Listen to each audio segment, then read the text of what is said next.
உங்களுடன் ஸ்டாலின் திட்டம் தேர்தலுக்காக நடத்தப்படும் ஸ்டண்ட் என்றும் இத்தனை நாட்களாக முதலமைச்சர் ஸ்டாலின் வெளிநாட்டினருடனாய் இருந்தார் என முன்னாள் துணை சபாநாயகர் பொள்ளாச்சி ஜெயராம் விமர்சனம் செய்தார்.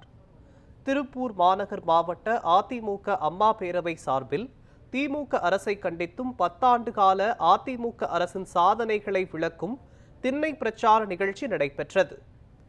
இதில் பேசிய முன்னாள் துணை சபாநாயகர் பொள்ளாச்சி ஜெயராமன், அதிமுக பொதுச் செயலாளர் எடப்பாடி பழனிசாமி எங்கு சென்றாலும் மக்கள் வெள்ளம் அலைமோதுகிறது என கூறினார். திமுக ஆட்சியால் தமிழகத்தில் பாலியல் குற்றங்கள் அதிகரித்து வருவதாகவும் தற்போது கிட்னி திருட்டு சம்பவத்திலும் திமுகவினர் ஈடுபடுவதாக சொல்லப்படுகிறது எனவும் விமர்சனம் செய்தார். ஒவ்வொரு நாளும் அவருடைய பயணம் போகிற திசையெல்லாம் எங்கே பார்த்தாலும் மாபெரும் ஜனத்திரள், பல்லாயிரக்கணக்கான மக்கள் தினமும் அவரை காணுகிற வேகத்திலே இளைஞர்கள், இளம்பெண்கள், கற்றோர், விவசாயிகள், தொழிலதிபர்கள், தொழிலாளர்கள் என பலதரப்பட்ட மக்கள் அவரை காண்பதற்காக தமிழகம் முழுவதும் பேராதரவோடு திரண்டு கொண்டிருக்கிறார்கள்.